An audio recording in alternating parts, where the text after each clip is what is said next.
Guys, स्वागत है आपका एक बार फिर से आपके अपने यूट्यूब चैनल पर साइंस स्टडी सेंटर पर। तो आज की वीडियो में हम पढ़ेंगे नागरिकता सिटीजनशिप का प्रावधान कौन से भाग में है और सिटीजनशिप कितने प्रकार की होती है, कैसे हमें प्राप्त होती है, किस टाइप से ये ख़त्म होती है, कितने आर्टिकल से कितने आर्टिकल के बीच में इसका प्रावधान किया गया है, ये सब भी चीज़ें हम इस वीडियो में कवर अप करेंगे।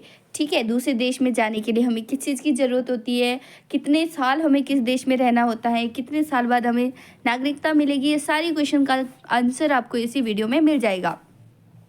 तो भाग 2 में हमारे पास है सिटीजनशिप। यहाँ पे भाग 2 है।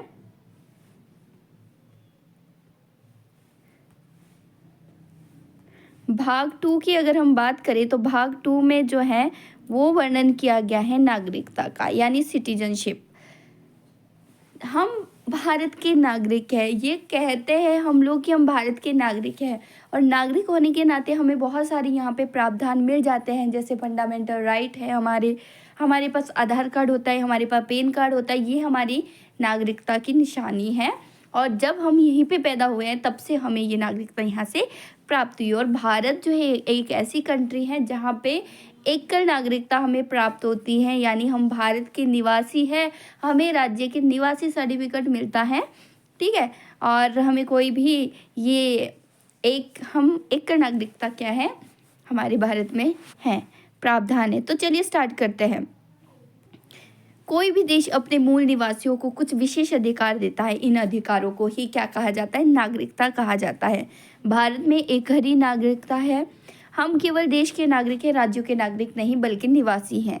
भारत में नागरिकता ब्रिटेन से ली गई है, तो ये वाला बहुत इंपॉर्टेंट कंसेप्ट है। ये जो है एज ए स्रोत जो है हमने नागरिकता कहाँ से अडॉप्ट की है, तो ये हमने ब्रिटेन से ली है। ठीक है, आगे हम बात करें नागरिकता का पहला विवरण अरस्तु ने दिया है। वेरी इंपॉर्टेंट क्वेश्चन, पहला विवरण जो है अरस्तु ने दिया था। भारत की नागरिक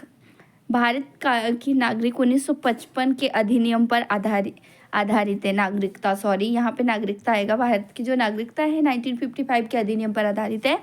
नागरिकता में पहली बार संशोधन किया गया था 1986 में। और नागरिक होने के नाते हमें पैन कार्ड, आधार कार्ड दिए जाते हैं, और गैर नागरिक को यह सुविधा उपलब्ध नहीं होती है। अगर हम बात करें इसका प्रावधान कहाँ से कहाँ तक किया गया है, तो आर्टिकल 5 से लेकर आर्टिकल 11 तक इसका वर्णन किया गया। तो चलिए सबसे पहले आर्टिकल को ही कवर अप कर लेते हैं कि आर्टिकल में क्या कहा गया है। आर्टिकल 5 की अगर हम बात करें तो संविधान प्रारंभ से में दी गई नागरिकता, अर्थात संविधान बना तो उन सभी लोगों को नागरिकता दी गई जो उस समय भारत के अंदर थे। जब हमारा संविधान बना था, जितने भी लोग भारत में थे उनको क्या दिया गया, भारत की नागरिकता दी गई है। और आर्टिकल 6 में कहा गया है कि पाकिस्तान से भारत आए लोगों को नागरिकता, किंतु यदि यह संविधान बनने के बाद आएंगे तो नागरिकता नहीं मिलेगी। यानी इसमें परमिट रूल, यानी कि 19 जुलाई 1948 से पहले जो पाकिस्तान से भारत आए हुए लोग हैं उनको ही नागरिकता दी जाएगी। ठीक है, अगर 19 जुलाई 1948 के बाद कोई आया तो उनको नागरिकता नहीं दी जाएगी, उसके लिए उन्हें कुछ अलग प्रोसेस करना पड़ेगा। अगर अनुच्छेद 7 में कहा गया है कि भारत के स्वतंत्रता के बाद जो है भारत से पाकिस्तान चले गए ऐसे व्यक्ति जो संविधान बनने के से पहले लौट आए तो उन्हें नागरिकता दे दी जाएगी। यानी कि जब हमारे भारत और पाकिस्तान का क्या हुआ था, बंटवारा हुआ था, उस टाइम पे पाकिस्तान चले गए थे, लेकिन संविधान बनने से पहले वो भारत वापस लौट आए थे तो उनको भी नागरिकता दी गई है। अगर अनुच्छेद 8 की बात करें तो इसमें कहा गया है कि विदेश भ्रमण एवं नौकरी करने पर भारत की नागरिकता समाप्त नहीं होती। यदि कोई भारत NRI यानी कि भारत से विदेश जाता है नौकरी के पर्पज से या फिर घूमने के पर्पज से, तो उनकी नागरिकता समाप्त नहीं की जाएगी, वो वीजा के पर्पज पे उस पर जाते हैं। ठीक है, आर्टिकल 9 में बात की गई है कि विदेशी नागरिकता लेने पर भारत की नागरिकता समाप्त कर दी जाएगी। वेरी इंपॉर्टेंट है, अगर कोई विदेश की नागरिकता लेता है तो भारत की नागरिकता समाप्त हो जाएगी, लेकिन अगर कोई विदेश की नागरिकता नहीं लेता है तो उसकी नागरिकता समाप्त नहीं होती है। आर्टिकल 10 की अगर हम बात करें, आर्टिकल 10 में कहा गया है कि भारतीयों की नागरिकता बनी रहेगी तब तक जब तक कि वो कोई विदेश विद्रोही कार्य नहीं करता हो। अगर अनुच्छेद 11 की बात करें, लास्ट है, नागरिकता संबंधी कानून संसद बनाती है और ये जिम्मेदारी जो है गृह मंत्रालय को होती है। इंपॉर्टेंट क्वेश्चन है, वेरी इंपॉर्टेंट क्वेश्चन है कि नागरिकता संबंधी कानून कौन बनाता है, तो संसद बनाती है, और इसकी जिम्मेवारी कौन देता है हमें नागरिकता? गृह मंत्रालय देता है, ठीक है। नागरिकता अधिनियम यानी सिटीजन एक्ट 1955 की हम बात करें तो इस अधिनियम में नागरिकता प्राप्त करने की 5 विधियां तथा नागरिकता समाप्त करने की 3 विधियों का वर्णन किया गया है। अगर हम नागरिकता अधिनियम 1955 एक्ट की बात करें तो पहला है हमारा नागरिकता प्राप्त करने की विधियां, ठीक है। पहला है जन्म के आधार पर। अगर हम पहली है जन्म के आधार पर, अगर हम भारत में पैदा हुए तो हमें ऑब्वियसली बात है नागरिकता मिलेगी। 1986 के बाद अगर हम भारत में जन्म हुआ है तो हमें नागरिकता प्राप्त हुए। वंश के आधार पर 1992 यानी विदेश में जन्म लेने वाले बच्चे को भी नागरिकता दी जाएगी यदि आपके या उसके माता पिता दोनों में से कोई एक भारत का नागरिक है। यानी वंश के आधार पर फॉर एग्जाम्पल अगर हम बात करें सानिया मिर्जा की, अगर सानिया मिर्जा है वो पाकिस्तान में उसकी शादी हुई है लेकिन उसने भारत की नागरिकता नहीं छोड़ी है तो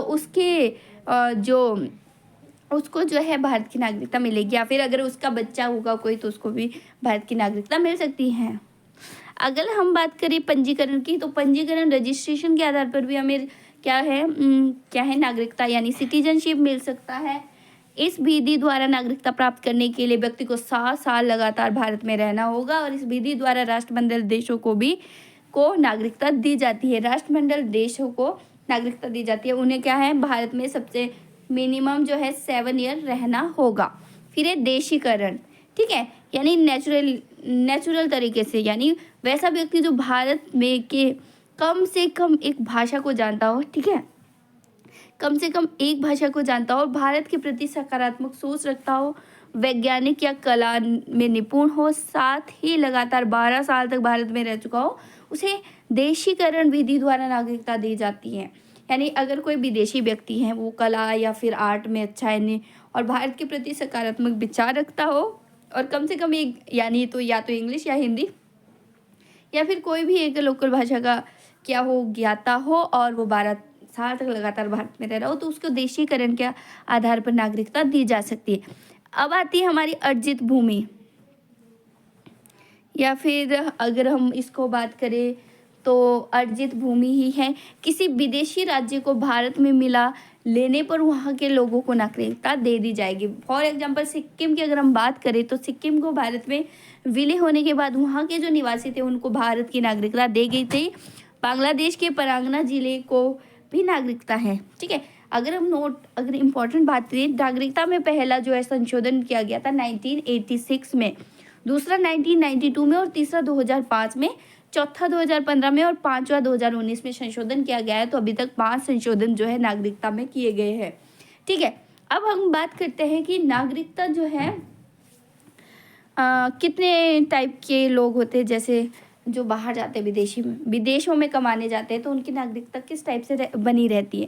पहला होता है NRI, नॉन रेजिडेंट इंडियन, यानी कि ये नागरिक जो वर्तमान में भारत में नहीं रह रहा है लेकिन वो भारत का नागरिक है, वह विदेश में 6 माह से ज़्यादा रह रहा है, पढ़ाई कर रहा है या फिर जॉब कर रहा है तो उसको NRI कहा जाता है।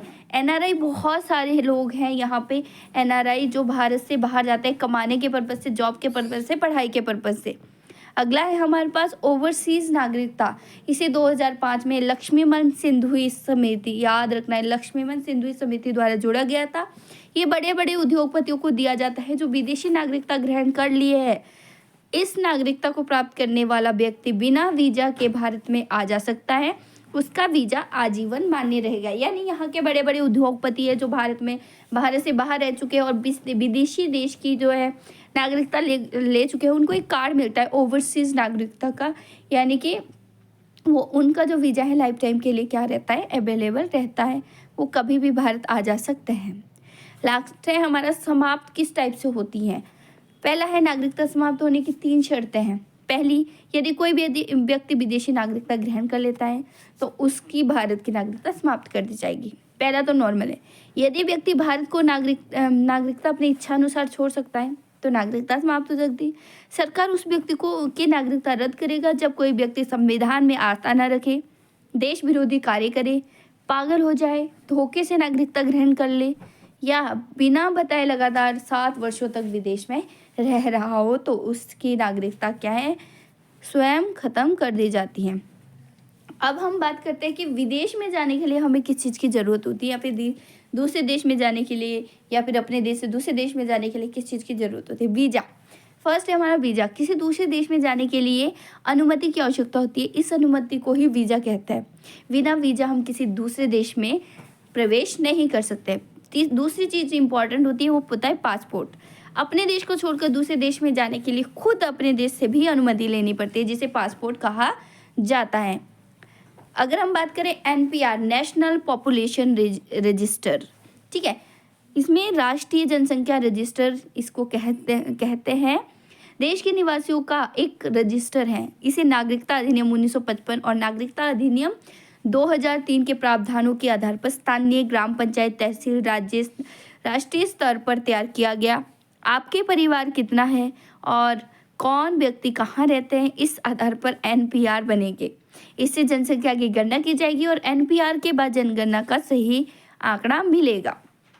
इसमें से हमें इम्पॉर्टेंट पॉइंट है जो याद रखने, पहला है कि भारतीय संविधान के भाग 2 में अनुच्छेद 5 से 11 तक नागरिकता से संबंधित प्रावधानों किया गया है। भारत में संसद की नागरिकता संबंधी कानून बनाने का अधिकार, संसद को नागरिकता बनाने का अधिकार है। लोकसभा एवं राज्य विधानसभा के निर्वाचन हेतु मत देने तथा संसद एवं राज्य विधानमंडल की सदस्यता का अधिकार केवल भारतीय नागरिकों को ही है। ठीक है, नागरिकता यानी नागरिकता संशोधन अधिनियम 2015 के द्वारा पीआईओ कोडो और ओसीआई कार्ड, ओवरसीज जो मैंने आपको बताया आईएस का ही दर्जा प्राप्त है। पीआईओ कार्ड जो है उनको ओसीआई कार्ड का ही दर्जा है। भारत में जो ब्रिटेन के समान एकल नागरिकता का प्रावधान किया गया है।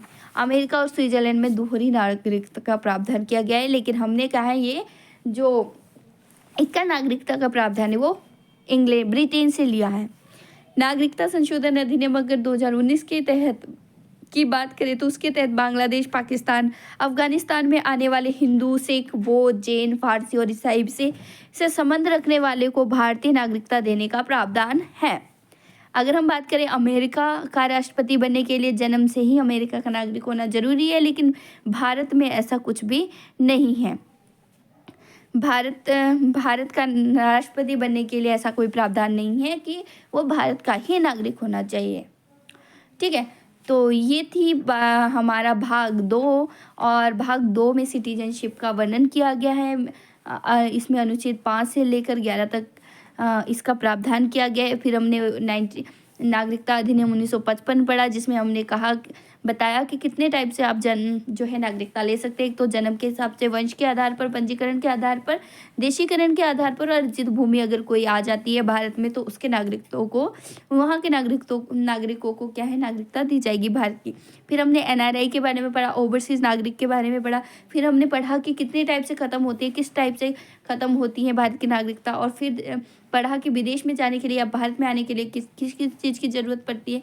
फिर हमने पढ़ा एनपीआर जो होती है नेशनल पॉपुलेशन रजिस्टर होता है, जिसमें कि हर एक व्यक्ति को भारत के निवासियों का एक रजिस्टर होता है, जिसमें हर बताना पड़ता है कि कौन सा सदस्य आपका कहाँ रह रहा है, चाहे वो एनआरआई हो चाहे कोई भी हो। इससे हमारी जनगणना सही से रिजल्ट आता है। फिर हमने कुछ ऐसे तथ्य पढ़े जो बहुत ज़्यादा इंपॉर्टेंट है। फिर इसमें से सबसे ज़्यादा इंपॉर्टेंट है कि जो नागरिकता अधिनियम 2015 है उसमें पीआईओ जो कार्ड बनते थे उसको ओसीआई कार्ड की ही दर्जा दिया गया है। फिर हमने पढ़ा कि एकल नागरिकता हमने कहाँ से लिए, ब्रिटेन से लिए, और अमेरिका और स्विट्जरलैंड में दोहरी नागरिकता का प्रावधान है। फिर हमने पढ़ा कि अमेरिका का राष्ट्रपति बनने के लिए जन्म से अमेरिका का नागरिक होना जरूरी है, लेकिन भारत का राष्ट्रपति बनने के लिए कंपल्सरी नहीं है, ऐसा कोई प्रावधान नहीं है। तो आई होप आपको आज की वीडियो यूजफुल लगी हो और आपके लिए बहुत ज़्यादा यूजफुल और इन्फॉर्मेटिव वीडियो हो। तो मिलते हैं नेक्स्ट वीडियो में, तब तक के लिए बाय बाय, टेक केयर। तो वीडियो को शेयर, लाइक एंड कमेंट करना बिल्कुल भी ना भूलें। तो मिलते हैं ऐसी नई वीडियो के साथ, तब तक के लिए बाय बाय, टेक केयर।